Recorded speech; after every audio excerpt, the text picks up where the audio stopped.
যাচ্ছে। এই যে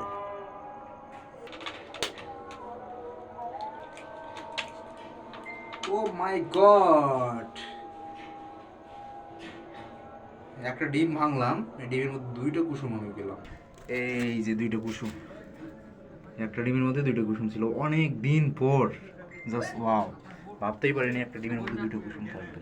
এই যে ভাঙলাম, একটা ক্ষতিগ্রস্ত হয়েছে, একটি ক্ষতিগ্রস্ত হয়নি, পরিষ্কারভাবে দেখা যাচ্ছে ডিমটা। ভালোভাবে মিক্স করে নিলাম, মানে কোনো অংশই অক্ষত অবস্থায় নেই।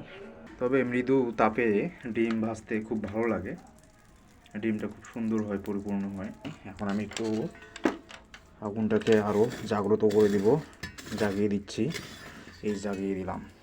দেখা যাচ্ছে এইভাবে ধরে এটাকে এইভাবে এদিক ওদিক ছড়াই দিই, ডিমটা চতুর্দিকে ছড়াই দিই আমি। কিন্তু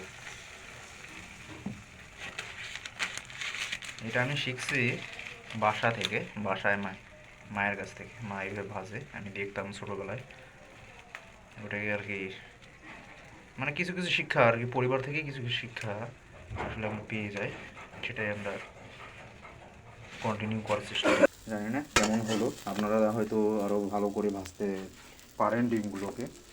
আর আপনারা অনেকেই আছেন স্পেশালিস্ট রান্নার ক্ষেত্রে, অনেক অভিজ্ঞতা আপনাদের আছে। আর আমার যতটুকু অভিজ্ঞতা আছে ততটুকু অভিজ্ঞতা আমি এখানে শেয়ার করলাম।